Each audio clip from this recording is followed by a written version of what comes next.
Assalamualaikum, halo sahabat, bertemu kembali dengan saya.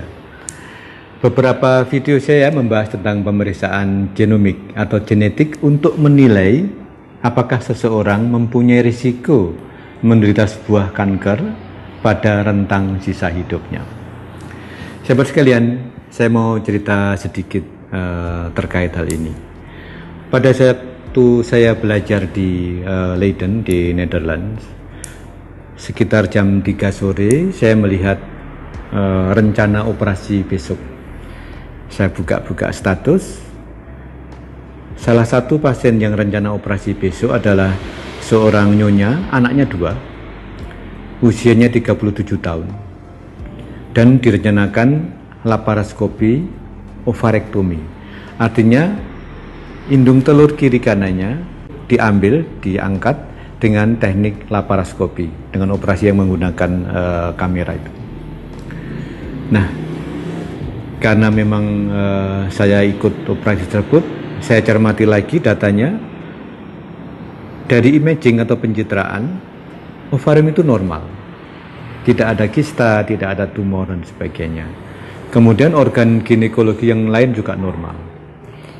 Tentunya saya cermati kenapa harus dilakukan ovarektomi, diambil indung telurnya, karena usianya masih muda.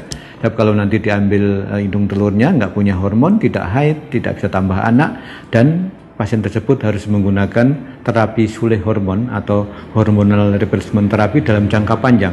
Dan itu harus dilakukan dengan baik, kalau tidak malah memicu suatu masalah kesehatan yang lain.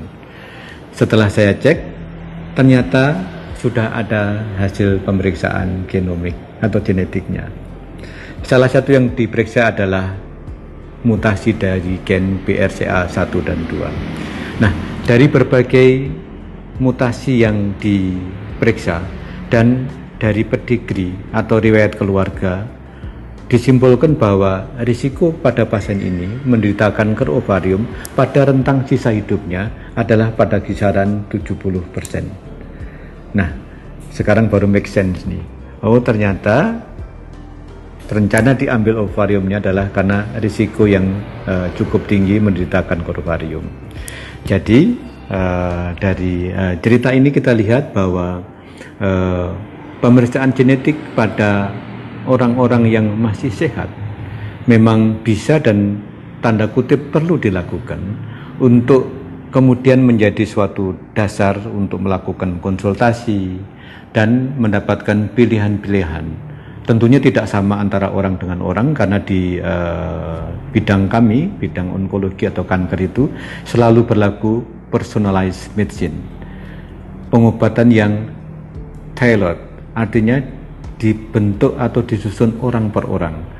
Satu orang berbeda dengan orang yang lain. Nah, pada pasien tersebut setuju, confirm untuk dilakukan ovarektomi. Sehingga satu hal yang pertanyaan dasarnya adalah kapan seseorang memerlukan pemeriksaan genetik adalah bahkan ketika seseorang itu masih sehat, tapi mempunyai data riwayat perjalanan penyakit pada keluarganya yang tanda kutip kurang baik atau menderita berbagai jenis kanker. Jadi demikian, semoga cerita dan deskripsi ini memberikan manfaat dan pemahaman yang lebih baik. Silakan ajukan pertanyaan, nanti akan kita bahas pada sesi Ask Me, Tanya Dr. Yan. Demikian, take care, stay healthy, see you tomorrow.